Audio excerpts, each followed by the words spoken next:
Hello, friendos. Welcome. Hope you guys are having a good one today.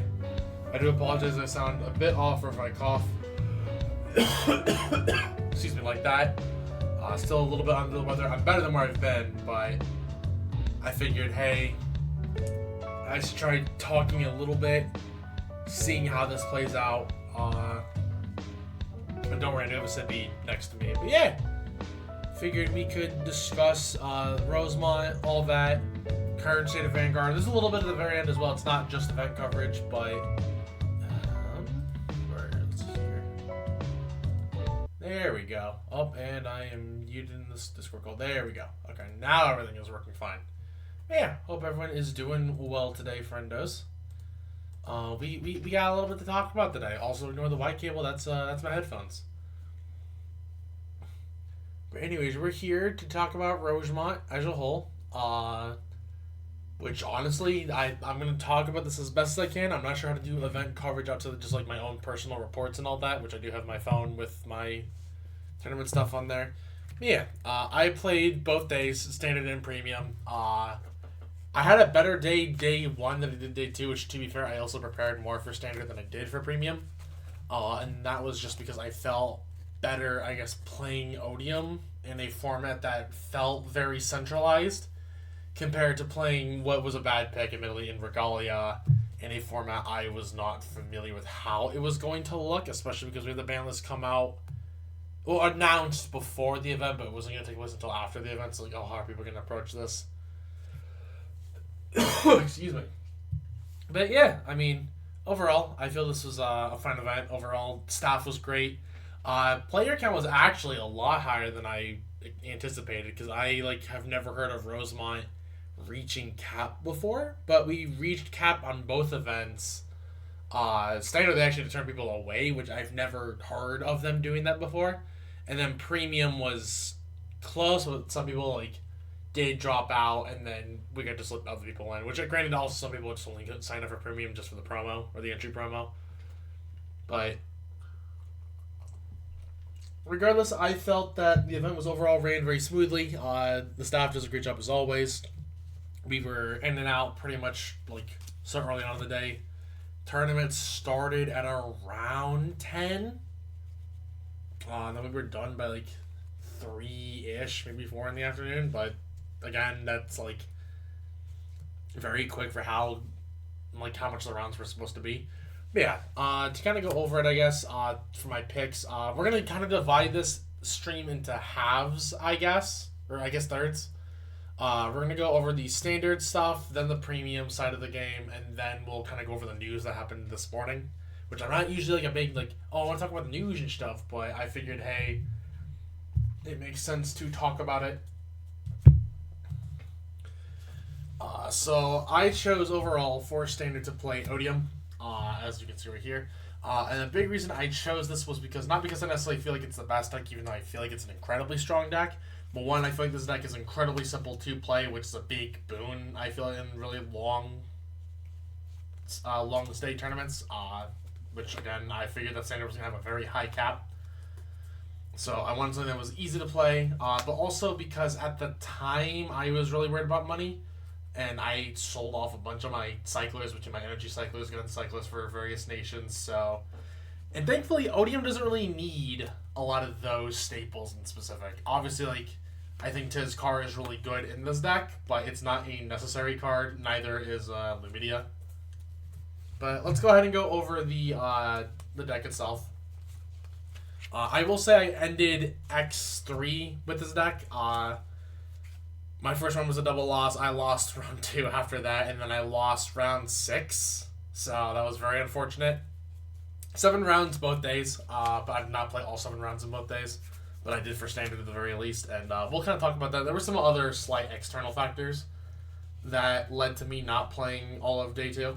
But to go over the ride deck, basically our 7-card ride deck, Odium has a very strict ride deck in terms of how it works. Any starter of your choice, Tagal, Life, Cessation, Colossus, then Odium herself. When you ride the Tagal, you reveal the Odium, and then you get a time or a Dustin timepiece. This is the win condition of your deck, basically. You hit 5 regress gauge, which this is the card that allows you to have regress gauge. You get to fire for your divine skill, and then you just skip your opponent's turn. You basically just play for the turn skip. And then, of course, I also joined this as a 7-card red deck because the energy generator. Also, thanks, Megami, for actually being my energy tracker. Because I learned that I hate dealing with energy cards. And I prefer the little character method. I think it's much easier. So, I apologize, Bushy, but you guys convinced me not to run stupid energy cards. But yeah, I think this right deck is very strong, especially Life Cessation Colossus. This card is insane. And I overall just like the deck. Like, Odium's Divine Skill is really good. Even if you don't see Persona Rides, it's not that bad. But obviously, you want to see Persona Rides. And you probably will, considering how much you filter through the deck. Yeah, that's it for the Ride deck. Like I said, jokingly 7 cards. And then as for the rest of the deck, it was 3 more copies of Odium, along with 4 copies of Distorted Bane. And then our other grade 3 in Anchronos Dragon. This is about all you really need in terms of, like, I want to say the direct support, because I don't think there's, like, well, actually, no, there's one other card, I would say, like, in terms of direct support that you do realistically want, but this is about all you, like, need for the deck. Odium gives you more Persona Ride copies, which obviously, if you can run more Persona Rides, you run more Persona Rides, because that's a really strong mechanic. Distorted Bane is probably one of the best normal orders I've read in a very long time in this game. Just Soul Charge 1, draw 1, give your Vanguard 10k. There are times where I would choose not to just, or like put this like in the drop, and then the next turn on my turn skip, I would then regress gauge it, or like swing with Van, then gauge it from hand, and then just be like, alright, I have multiple in hand. I rarely ever missed the ability to get to the 4 and or to the 5 gauge and then Divine Skill my opponent. That only happened once the entire tournament. And then Anchronos, I think, is actually the best use of energy in this entire deck.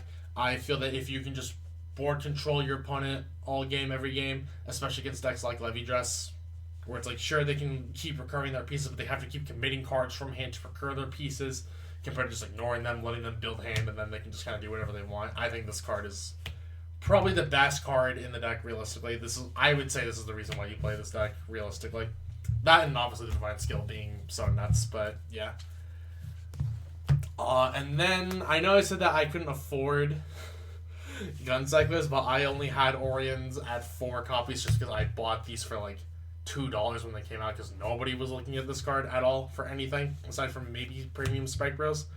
I also realized that before the tournament, I totally had been misplaying with this card. I did not realize it's forced to call the card you add. I thought it just added a card to your hand, but then you only get to add it if it's a normal order. So don't be like me. I would still play probably at least 3. I feel like you could cut 1, but there really wasn't much of anything I wanted to play in the slot instead.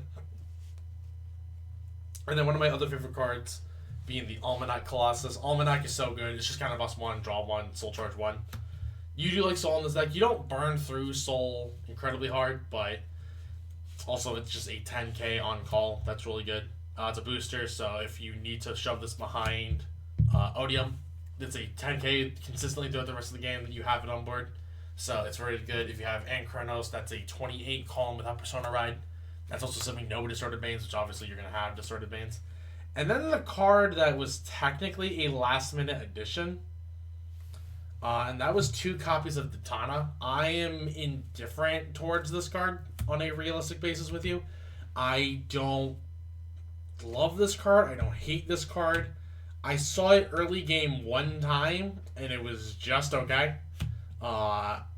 It didn't. The number difference from it, giving my stuff 5k, really didn't turn up a whole lot. Not that it was bad, and like I think the one time it did turn up, like it did win me the game because I was against Magnolia Elder.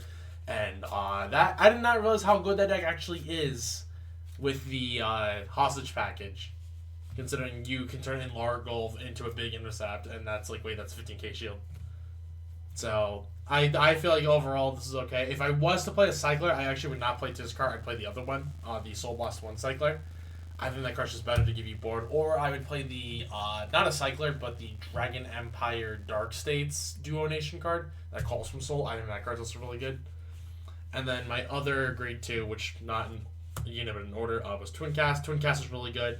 I almost never needed to use this. This card was just fantastic, though. I like this card a lot. I think Twin Cast is probably the order to play right now if you need a Regulus piece. If you can afford to play a Regulus piece, like as if your deck doesn't like need a specific one, like if you're not a Forbidal deck, I think you play this card.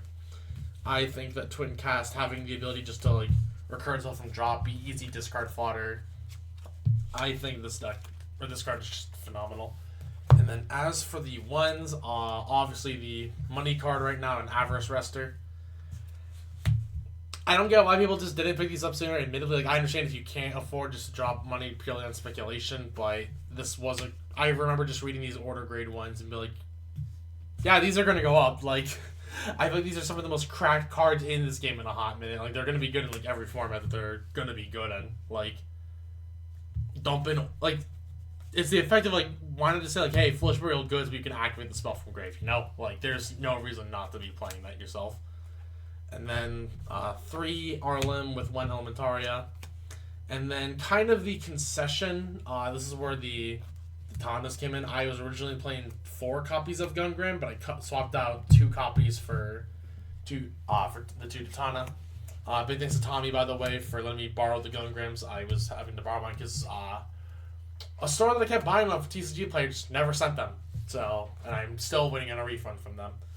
And then 2 Visargo. Honestly, Visargo is probably the worst card in my deck, and Gungram was one of the better cards in my deck. I actually would just use this either early game as like a beater, like, hey, free Soul Charge, or I could just later in the game Soul Blast to redraw 1. And I rarely had issues like drawing the cards I needed. I think this was a really good card overall.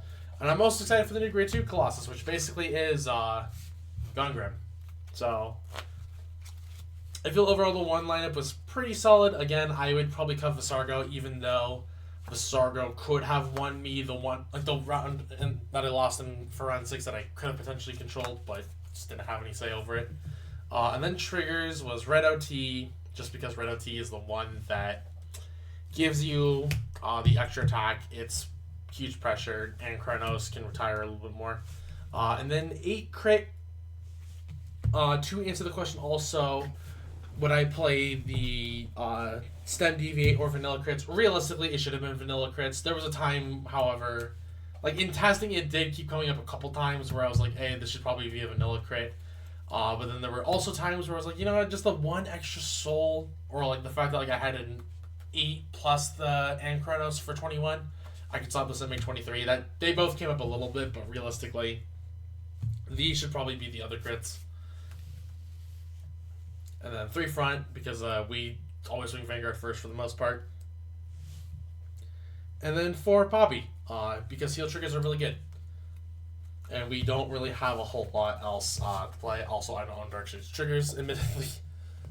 But that was pretty much it for the deck list. Obviously, it's the flat, even 50. Overall, I think this deck is really strong. If you need something quote-unquote cheap for a competitive environment, I don't think this deck is really bad right now. And then to kind of go over the matches, because I know some people are going to wonder about that. Round 1, I played against Fennel, which ended in a double loss. However, I missed my Persona Red on my Divine Skill turn. And then if we could have continued the turn we were on, I would have won, considering my triple drive was crit, OT, crit. Like, very late into the game, so I know he didn't have hand. Then round 2, also, I should mention I went second against Fennel. I went second a lot day 1. Actually, I guess it was about even, re-looking at it. Round 2, I played against Levy, aka the best deck of the format. That game I went first, but I did lose as he hit a 6 damage heal, and half of my deck being heals, I didn't get to hit the 6 damage heal. So, little unfortunate for me, but it is what it is. Round 3, I put against Rezael. I went second. I won. He is in Divine Skill, and I punished him for not Divine Skilling me before I Divine Skilled. So, if he had, he probably could have at least lived a bit longer, but I still think I had game, realistically. Round 4 was against Magnolia, where I went second, and I won. This game was very close, actually. I hit a lot of defenses, which did matter against his numbers, and I actually won with 1 card in deck. So, you know, we were chucking cards at each other. It was actually probably the closest game I had the entire day. Round 5, I played against Levy Dress as well. I went first. I won. I drew a good chunk of triggers and I was damage denied, but on my divine turn I hit double crate, so can't really do a whole lot around that. And then round 6, I played against Alma Jester. I went first and I lost because I had no hand going into my divine skill turn, and my divine skill was a turn late. I literally remember my board on that turn, as sad as this is gonna look, was literally just this, and I only had, obviously I had more gauge, but I had 2 distorted banes and like nothing really good to pop into gauge. So this is my board on my kill turn in that game. Also, I'm pretty sure if I remember right, I missed Persona Ride that turn too, so it just was not there for me in that game. I wasn't meant to win. Also, the Chimera that gives itself a crate is pretty good. I do have to admit that. That card is kind of strong. And then round 7, I went first against Varga and beat Varga, which that was just the most basic Vanguard game I've played in a hot minute. But there was like very little to it. We just kept smacking each other. Very low committal game, but yeah, that was overall. And then I ended 177th, I believe, was my final placing. I can double check that real fast.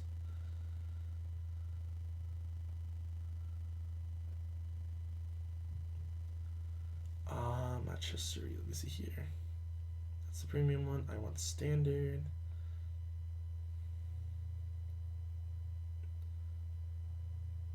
Rankings. Oh, there we go.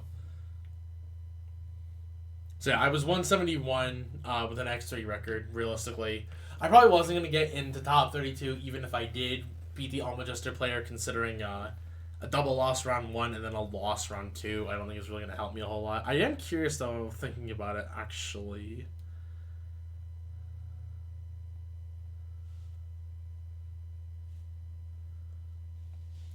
Did my shot an opponent? So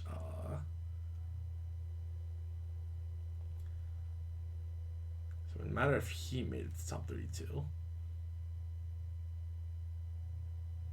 But I don't believe he did.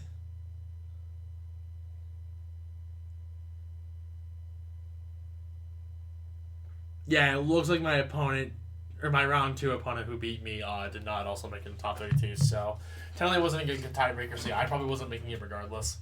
But overall, I feel that Odium was a very fun deck to play, realistically. I had a great time playing this. And then we can kind of talk about what Standard ended up actually looking like.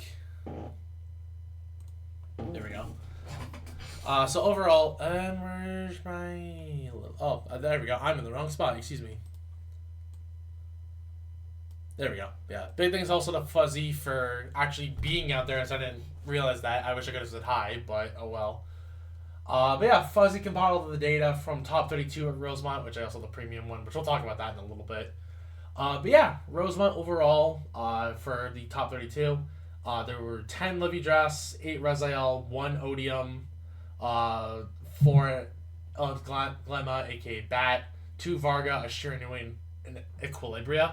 There should have also been a Chris Rain apparently in top 32. However, he did get a loss for a sleeve issue in his top cut, and he was not allowed to replace the sleeve, at least from what I was understanding of it. I have not heard the full story, but supposedly there should have been 1 Chris Rain in here somewhere. I don't know where 33rd snuck in, but regardless. And then it kind of broke down a little bit more as we expected. Levy, Raziel, 2 Odium, 2 Bat, Shiranui, and Equilibria. Top 4, or top 8. Obviously, the rogue deck kind of got knocked out. Half Levy, Shiranui, Bat, Raziel, Odium. And then no Raziel in top 4. Just the one that got knocked out in the first half. No Shiranuis either. I think it's a little surprising. But anything in this format's overall realistically in an okay-ish state. Arguably, we need to hit Levy at least a little bit.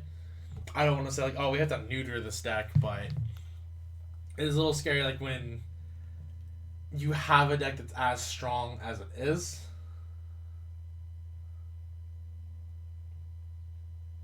And like it's just best deck of format, no questions asked. I feel like this is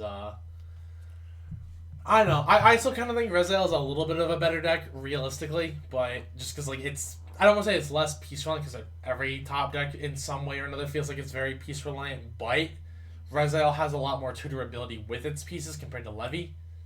And Levy like has to see pieces on top of names, so there's that. Odium just has to see its order, which you effectively play 8 copies of. You have ways to thin your deck as well, so I don't feel like Odium is in a bad spot, but I understand why people are not as fond of this. And then obviously Bat is the high roll deck of the format. I feel like if any deck really needs to get hit, it probably should be Bat, just because Bat kind of creates not as fun environments. But yeah, that's kind of my thoughts on the standard at the moment. I feel like the format's admittedly fun. I do like how I don't want to say like I think the centralized formats are good because I don't think they're necessarily the healthiest for the game, and this probably will constitute some ban list hits as people have been saying. Like Levy needs to get hit. Obviously, we can talk about how the last ban list didn't do a whole lot between just hitting Shoujo Doji, which didn't even top anyways, as we can clearly see. There were 0 Shoujo Dojis in top 32, and this deck wasn't even hit yet. So this deck was kind of already on its way out. And Shiranui, the hit didn't really matter, as apparently Sekai is better than Furai right now anyway, so you kind of done goofed Bushi on that front. But it is what it is. Hopefully we can see some more aggressive hits in the future for standard and all that. But yeah, I think the format's not the worst. It's not the best, but again, not the worst. I had fun with this format. I actually really enjoyed standard at this event. Probably the most fun I've had with standard in a while, admittedly. Despite having a rough 2 rounds, but, you know, it is what it is, and we can get there again. We'll get another top, I promise, at some point, chat. And then, as for premium, now that I can actually talk about this, I played Regalia. Vanguard fight. Yeah, Har, we're talking about Vanguard fight right on the wave. I hope you're doing well, my dude. But yeah, I did play Regalia for this day 2 of the event, which was good and bad. I don't feel like this was probably the correct deck, or if I stuck with this deck, I definitely played this list incorrectly. I realized some things about Harry as I was going through the day that gives you a very rough matchup into that deck, which we'll talk about. And obviously, I do kind of more about like the actual choices in this deck, considering premium's a lot harder to build for than standard. So, for Angelica, this was the main grade 3 of the deck, along with the 4 copies of Yggdrasil. I actually think Angelica is incorrect right now. I would 100% play Frigg over Angelica. Frigg, the format's very rush heavy, in my opinion. The format's very aggressive, so you will have counterblast to burn. Not to mention Frigg's specific wording of you can't interact cards with Divine Gauge compared to like, oh yeah, you just can't choose them. That doesn't matter against stuff like Harry, where Harry can just wipe a column regardless of whether or not you have Divine Gauge. So I feel that Angelica is kind of incorrect. It's better for Marduk, technically speaking. That's about it. And then, of course, Yggdrasil is, I mean, it's a card you have to play. And then I also played the 1 copy of Goddess of the Abyss. This is for Mega Colony. We obviously don't play this anymore now that Mega Colony, now that it's dead. I don't think Mega Colony is a dead deck, but it's not going to be as prevalent as it once was. You're not going to play for a matchup that will see significantly less play going forward. I don't think it's worth the tech slot. However, the Revelation actually did come up a lot, funnily enough. Just being able to look at the top card of my deck and I could adjust my game plan accordingly. A lot of times I would just be like, oh, it's an OT on top, and then I would just leave it. So OT was pretty good to like see, or if I'm like, oh no, I don't want to draw that. I'd rather that in Soul. I could just like call it, check it, leave, like put it in Soul, rest something else. I thought the deck was fine in that regard, but Frigg definitely should have been the grade 3 over Angelica. As for the 2s, Fornorn, 3 of, I always forget how to pronounce this card's name. Forgive me, I am not the most familiar with my Greek names. Larry Jazliva, 2 Thread, and then 2 Diorion, and then 1 copy of Arthens. Honestly, if you're playing anything Keter Sanctuary right now, you need to be playing Arthen, or more Arthen in my opinion. Arthen is very important right now. I think it's probably one of the best cards in Keter, or Keter/United. Thread was, so this is kind of a toss-up. I was like alternating between like 3-2 ratios of both of these. I settled on this just because like getting this early is really good. It gets you the body. We're also not playing as many Regalia names, so having the ability to just call this, Put 2 from Drop into Soul was really good. This is good early. I actually wish I played a third of this, though, just because I needed something early in some cases to do. And a lot of times I had, like, no early game. So, and obviously, like, Norn isn't bad in early, but it's not the best in early. So, realistically, also the fact that Orthan is really good against Granblue. It doesn't do as much against Pale Moon, but this is the ratio I would probably play something similar to. Again, I would just try and find room for the extra Orthan. I don't know where I would, but Orthan is really importante in this format. And then Ash for the ones, which this is pretty straightforward. For Var, I think Var is really good right now. For Jotun, I probably should have played one Elementaria, but I don't know. It's really weird with Elementaria in this deck, because obviously it's like if you have like a PG that recycles itself, you want the options to keep throwing your PGs back, like to recycle itself in general. But the problem is that games don't go long enough to where you can turtle on your PGs a whole lot. So I don't feel that Jotun is as good.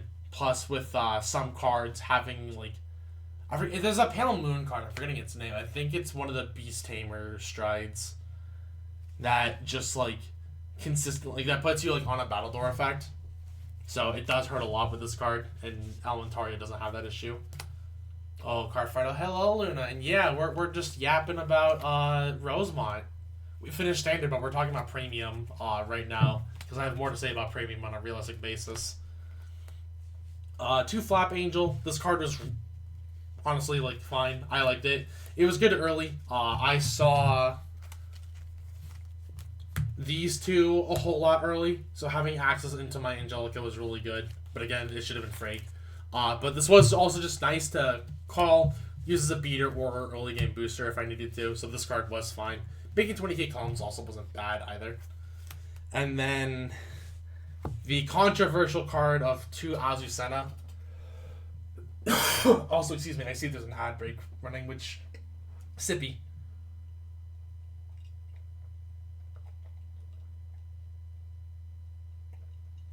Forgive me, I really needed that sippy there.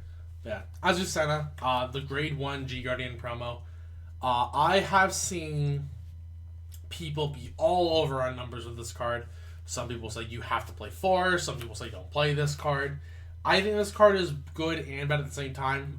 It's really good it was really good into the Rosemont meta with Mega Colony, considering it does give you just like something to do if you can't G-Guard defensively. We also don't have a ton of 10k shield grade ones, which this does give you that. But also the fact that if Harry does miss its crest, you can just give your Vanguard an extra plus 5k for the turn. So you're 18 against like a bunch of their 17s. So you're able to just like in some cases stop their turn. I was literally 1 card in hand short from living that after doing this, but Azucena I also needed to heal, or get a heal in job first, which forced a lot of awkward guarding. But yeah, I think this card's really good. It is recyclability. And I think that Azucena, just having that raw pressure, just say I'm an 18 now, deal with it. 18k base is a lot better than 13, especially with Weenie Hut junior numbers in some decks, so I think this card is really good. I don't think that 4 is correct, but I see where the argument comes from. Having the ability just to like toss cards, like normal units back into your deck. It also lets you it's also one of the few cards that lets you put Diorion back into your deck, so if you need to get back the Dreaming Dragon to not deck out, you have that option. But my games typically went so fast one way or another, I was not able to resolve this in a way that would have let me get the Diorion back and then to reset my deck. I actually don't think I resolved Dreaming Dragon once the entire tournament. And then, of course, we have Bird as the starter because, you know, the Bird is the best starter in Genesis. No, I will not fight you on that. Pan is incorrect. And then our one of triggers of Dreaming Dragon and Blue OT. I felt like an anime character where I was resolving OT so much throughout the day. Like, I think I resolved it all 5 rounds, if not close to all 5 rounds. But I resolved this so early, I actually, in some cases, couldn't pick up a card. Like, I would just have, like, drive check it. Oh, cool, it's just a glorified crit. Or, cool, I have nothing in my drop zone to pick up. So this card was very awkward. And then Dreaming Dragon I don't know. I can't really comment if I love Dreaming Dragon or not. I feel like you have to play it. I feel like it's incorrect not to. Just because if you do get to reset your deck, it's very strong. But otherwise, it's like... The sequencing on it with attacks doesn't feel good at all. Oh, excuse me, more sippy. Yeah. Those are my only two one-up triggers. Obviously, if I could run more OTs, I would, but I didn't. But, you know, we're all about banning OT at this point. And then for crits. So I played probably the most controversial lineup. 4 of the Stride crit, 4 Kukuri Hime, and only 2 Viti. Realistically, if I was to go back, I'd probably still be controversial about it. I think this card is the best crit in the deck. I don't want to be discarding my grade 3s, which granted, maybe with cutting the Goddess of the Abyss, I would reevaluate this card. But I did not super love 50. This card, though, however, did suck. I'm not even going to lie about it. I think Kukuri Hime was not a good card. I was not in a lot of positions to where I needed to put this into Soul. Like, most of the cases, either I put it into Soul and it doesn't matter because I still don't have enough Regalia names, or I put it into Soul and it's like, I'm just hoping for a different card at that point. Which a lot of times I wish was just the Viti. And, like, damage checking this defensively in this hyper-fast format technically would have mattered a lot more just to, like, see extra cards. So I would probably play at least 3 of this, but I, again, don't know if I would continue to play 4. Like, I almost want to go 452 Kukuri Hime, but I don't feel like that's correct either. I don't know. It's very hard to, like, I feel like play this. I feel like playing this deck in this format is very uphill. And then, of course, we have our 4 copies of heal triggers. Grade 3 heals, pretty good. Obviously, gives you defensive bonuses. We stop ourselves from dying. But I did not really check a lot of these throughout the day. So, yay. So overall, that's the main deck. I will go over the G-Zone real fast for you guys and kind of talk about that too, because obviously this matters. So I played the one on Maruta, Mushspell, the Dragon Dude, I always forget his name, and then the Harmonix Messiah. This is pretty fine. There were I think I actually want to play a second on Maruta and going forward, and I'll talk about like the cards that were good and bad in the G-Zone realistically. And then 2 Marduk, which was the best card in my G-Zone, and I realized that even analyzing this tournament afterwards. In fact, it was so good, I should have played 3 Marduk, and I realistically should not have played the Archetypes main Stride Minerva. This card was terrible. Unironically, I say that, and I realize that is blasphemous to say as a Regalia player, where it's like, what do you mean drive checking 7 cards with 3 Vanguard restains is bad? Yes, I stand by that take. This is the worst card in the entire deck, and this should have either not been played or I should have cut 2. I never resolved Minerva all day. My opponents literally just kept sniping my board because if you stride into this, you lose your board protection. Whereas if you go into Marduk, because you aren't striding during your turn, technically you aren't striding until battle phase, you get to keep your protection. It's so hard for Pale Moon in a lot of cases to answer your board. So I feel that Marduk was correct. Realistically, I probably would have gone 3 Marduk and then like the second on Maruta, and that's probably what I should have done. If you want to not do that, the only other card I would recommend would be Vandergander, which there were times where I wanted Vandergander. I'll admit that, just because like it's a Stride that's like a Soul Blast 6. It forces your opponent to play in such a way that's like, alright, do I have more triggers on top of my deck? Because you get to stack you look at your top 4 and then stack your top or bottom after they guard. So it's like, alright, if they give you a 2 to pass, and you know you have the 2 triggers. But the other problem was, because I was playing Little Kukuri Hime, she's only a 5k compared to everything else in the deck, which is a 10 or above. I felt that it was the incorrect call to be playing that many Kukuri Himes, so my trigger numbers were very skewed towards like, alright, if I could bank on a 2 to pass, and I would realistically hit the 2 to pass with trigger numbers, or triggers that I was hitting, but because my trigger numbers were so small with the 1 Dreamy Dragon and the 4 Kukuri Hime, I wasn't getting there. Yeah. It still was the 4 Minerva for the event, but I feel that playing into Minerva in a lot of matchups is incorrect. Do not go into this card against Pale Moon and Grand Blue, aka the 2 most common decks of the format right now. this card is really bad against those matchups. It's fine against Nubatama. It's pretty good against Gridora. I wouldn't go into it against Narukami. Like, it's good into Rogue, I guess is the best way to put it. Which, to be fair, you're also a Rogue deck, but I thought the Minerva was really bad. And then the G-Guards are pretty basic. One Dismal. Excuse me. One Laurier. Another card that can shove you cards back in the deck gets you back the Theorion as well. This card's pretty good. Then 2 copies of Air. Probably the best G-Guard in my opinion. Just getting to play extra card names from Drop into Soul. And then 2 of the G-Guard I never had a chance to go into. Just because I was lacking cards in general. My hand size was really low. My quality was really low. I was not able to afford to go into this. But I don't want to say that it is all doom and gloom for this format. I feel that there are cards that I could have played. I've already talked about having the 3rd Marduk. I think Marduk is the best stride of the format in a realistic sense. Sometimes playing into Amaruda's 15 Soul Blast condition is also really good. You don't get there as much in like actual Regalia, but it might be a worthwhile play. Swap the Angelicas for Phrasias, like I said. I would tinker with Viti versus Kukuri Hime. I think Viti is kind of better. I still think that playing the crate or the strike crit's really good. Maybe 2 Dreaming Dragon. I'm not 100% sure on that. Azucena, I like the card, but it's also just very awkward where you have to see a heal trigger in drop first in order to get there. Because I felt like it was incorrect just to be plopping down heals a lot. Flap Angel's pretty good. I probably should play an Elementaria. Probably a 2nd Arthur somewhere.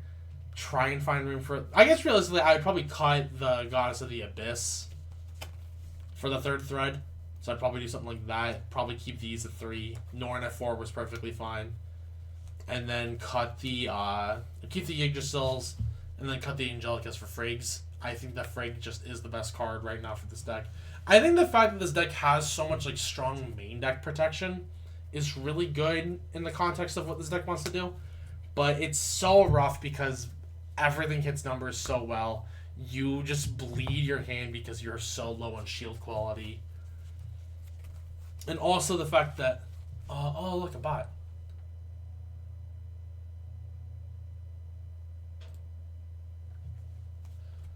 Yeah, overall, I felt like this deck was just okay. It's really not like the best deck in my opinion. I probably wouldn't have played this again. But if I was to play with Regalia again, those are like the things I would keep in mind. And then now we can kind of... Also, I guess if people want to see my fancy gift markers... Not that it really matters. Fun fact, I actually was been playing with my Korean Blaster Blade marker for so long, I kept forgetting to ever swap it out, but I finally got the Salome one. And also, you're basically a Force 2 deck the entire time. Just also keep that in mind. And then as for my opponents, because like I said, I did play significantly less Premium. I was more, weirdly enough, focused on Standard despite the fact that I enjoyed Premium more. I basically got hit with the meta, more or less. And I feel like the wins I did have felt very invalidated for one reason or another, but we'll talk about that. So round 1 was against Crest Harry, best deck of the format. Go figure, my luck. He hit his Crest. I hit my OTN for my first grade 3 turn, but I couldn't CB for the Marduk, and he sniped my entire side column with the grade 3 Dragon dude that discards a trigger, wipes the column. So I just misplayed my entire kill turn, which kind of where some of this knowledge also comes from. I realized that like my kill turn boards like are very susceptible if I stride. So you almost have to play this deck like it's a V deck. Round 2, I put against Steam Maiden. I went second, but I won. I flipped OT turn 1. He was playing without a G-Zone. And then he actually still somehow almost won that game. He was going to give me the win if I had lost, but I did clutch out the game regardless. And like, because he was just there for the promo. Again, sounds like what a lot of people were doing. Round 3 was against Crest Night Rose. I went second. I lost. Getting hit by 42k Beatrice is pretty good. And he double cannoneered my Yggdrasil Norn. The Yggdrasil that was on my back to my right, and then the Norn behind my Vanguard. So I just kind of blew up. I really couldn't like do anything. I was getting ready for deck out anyway, so even if he like just passed turn, I probably would have lost. And then round 4 was against MLB. I went first. I won. I just kind of Marduked him twice, and he never had guard restrict on Crystal Luster. Also, I could tell his list was definitely not optimal, as he was running like vanilla V era heals. So, I mean, sweet guy, loved playing against him. Very, very chill dude, but I could tell that he was not like the best player per se. And then round 5, I was against Crest Harry again. He missed the Crest, and I needed one more card to live his guard restrict for the turn. But I just couldn't get there. I had heals in deck, and like I remember just flipping OT like basically every single game. And I ended premium with a 2-3 drop, which did not feel right, considering I usually practice a lot more in premium than I do V. But equally, I just didn't practice enough, I feel. I decided Regalia like the week... I decided on Regalia the week before the event. And I wasn't super committal to this deck as a whole. I just kind of picked it last minute because, like, you know what? Regalia, in theory, goes, like, neutral with about everything. I expected more Gridora. I thought there'd be less Night Rose and Harry. Not to say I didn't expect any, but I thought there'd be less of it. However, premium about hit cap. And we'll see how many Harry and Night Rose there were once we get to the top cut. So, I will say I incorrectly prepared for this meta. But speaking of, let's talk about it. The premium meta as a whole. I can also say this is slightly incorrect, at least in the Narukami aspect of it. This is not too... I always want to say it's Vowing Sword, but I always forget this Eradicator's name. One of the Eradicators. Hold on. I need to look him up again.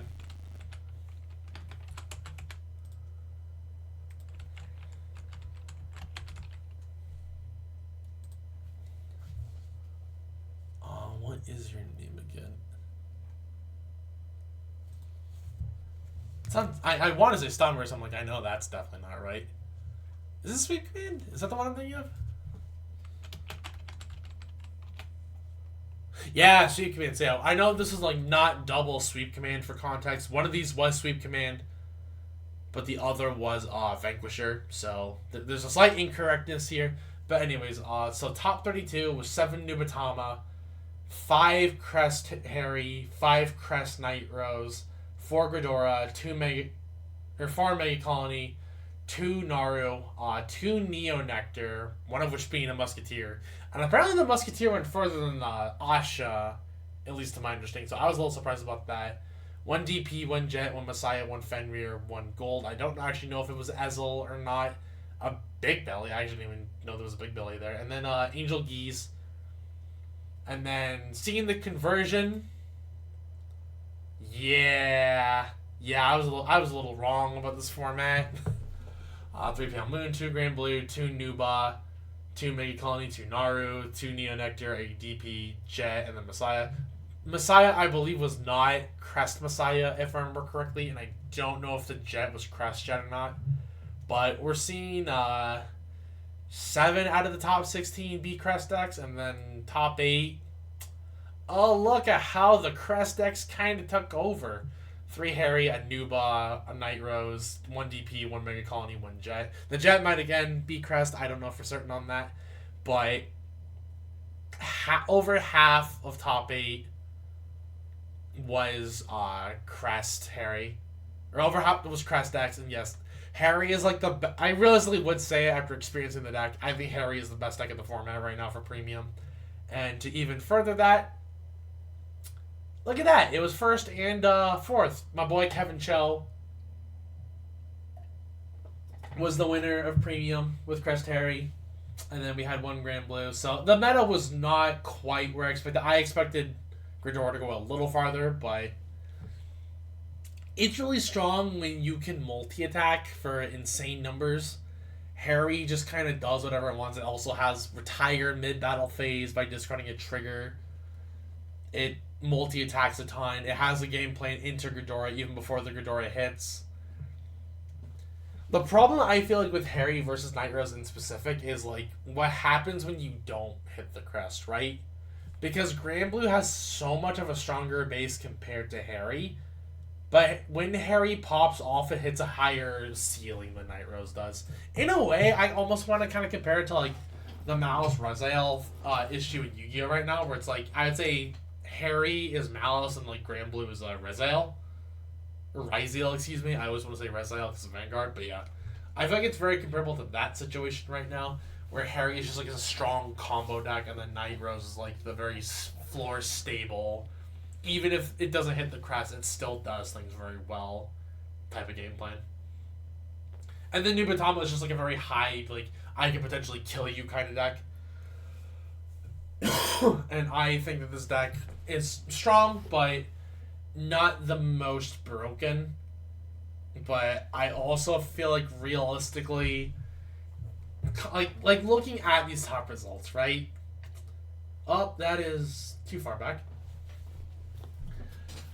I think that we kind of need to look at this format as objectively as we need to, and the fact that even like out of top 32, technically 50% of the decks were crest decks, and like only out of like the non-crest decks that we see in the other half of it,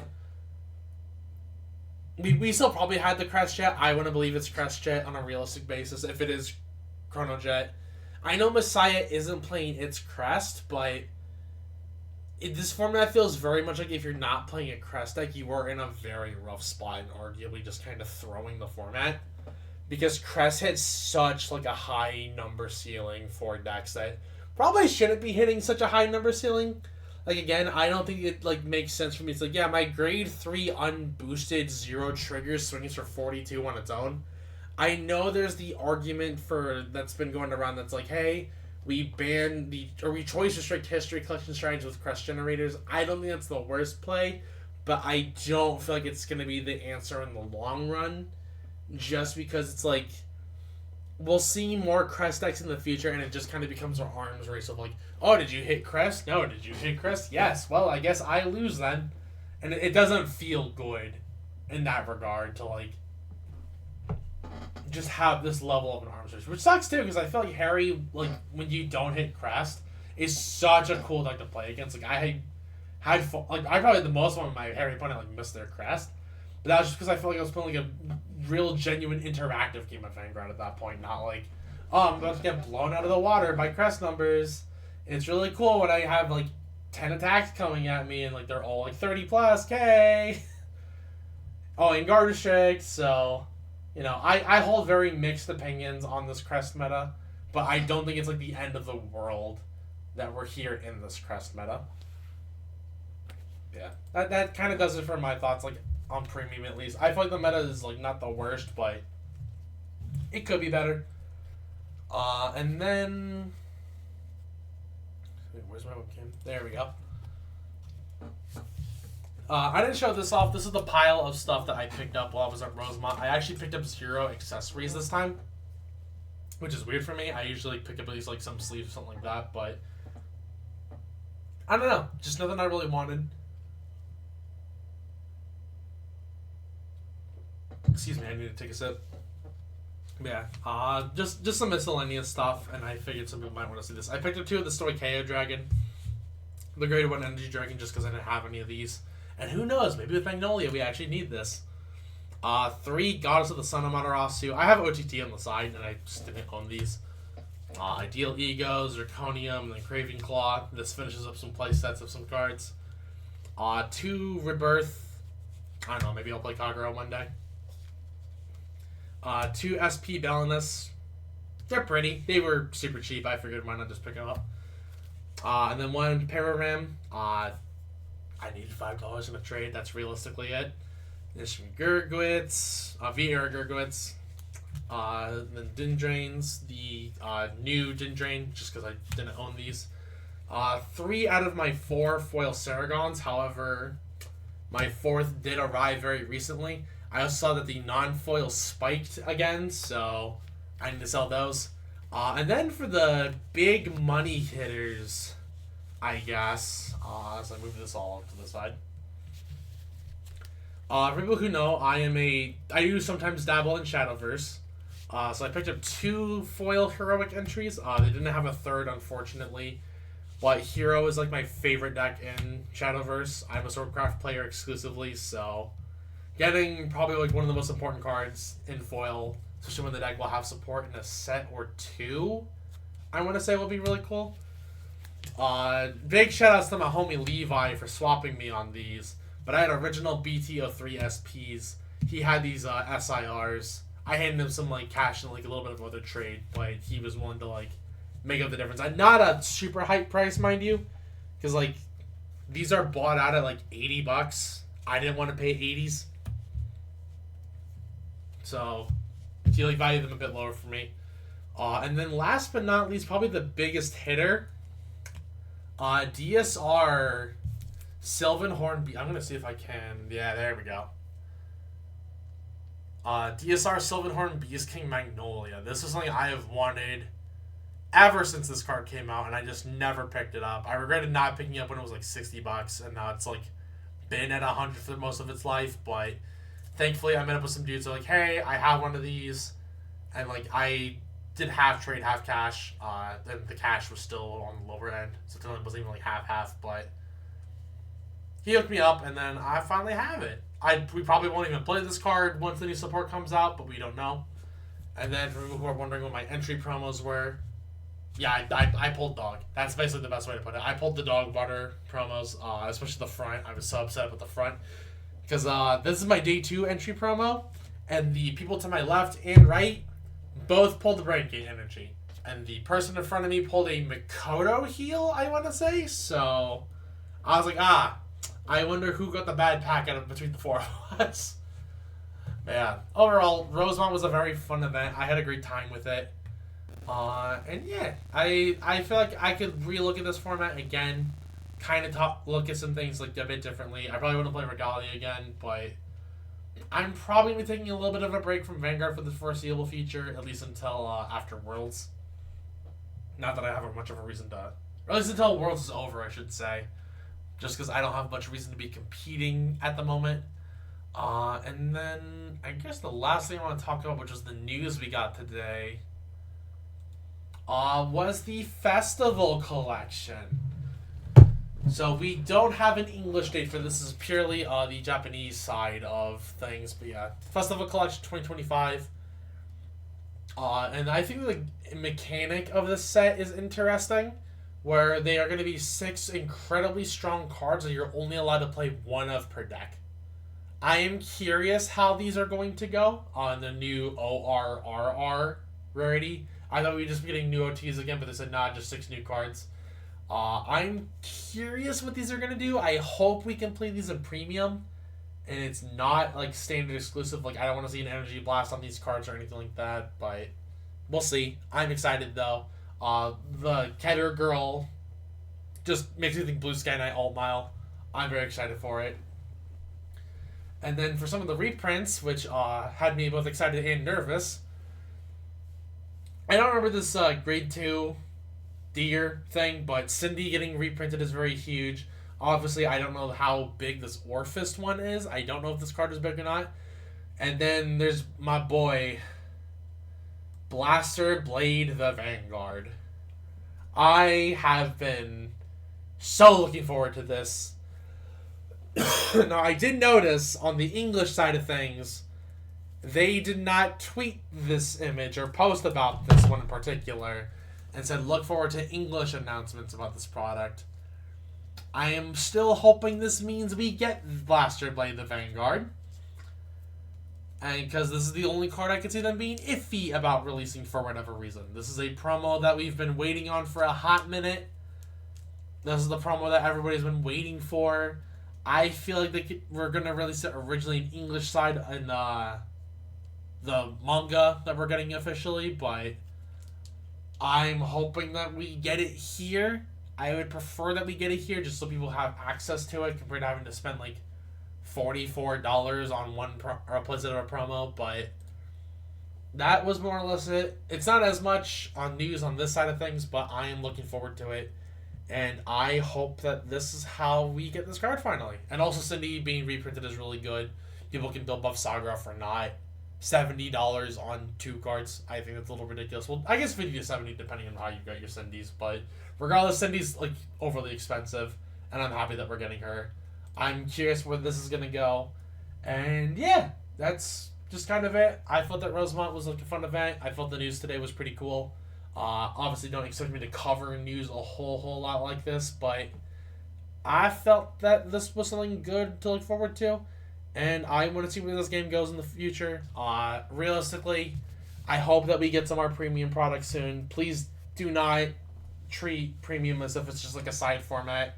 Please don't ever axe premium. If you do, you know you're losing like a third of your player base here. This is a game that has survived because it has had such a long-standing player base. Premium exists because people want to play the format. So don't treat us as if we're the side thing. Treat premium as if we're a format that matters. And just even like product once a year, you know? That's all that we really need. Like, I felt that even History Collection was okay, though I would have preferred a little more than just History Collection. Just new Stride, new G-Guard once a year, maybe some other new cards. Stop energy locking cards so we can't play with them. Yeah, that's kind of where I stand on this as a whole. I still feel like Vanguard's fine, but I'm just ready to take a little bit of a break. And I'll probably be back with some stuff after Worlds. We'll see. I will be doing my Team League report probably as well in a similar fashion once we get to that point. But I think that's what I'm going to call it. I'm getting a little tired. I feel a little in my chest. Not quite well enough to stream. I think I can't quite hold commentary super well. But yeah, that's more or less it for me. Thank you all very much for watching. Hope you all enjoyed. If you haven't already, please hit that like button, follow, subscribe, wherever you're watching this on. Helps me out a ton. If you want to financially support me in the stream and all the goodies, please consider subbing, gifting a sub, donating, all that other fun stuff. And yeah, that's it for me. We're going to go ahead and raid the homie Nick. He's doing some Yu-Gi-Oh! Right now.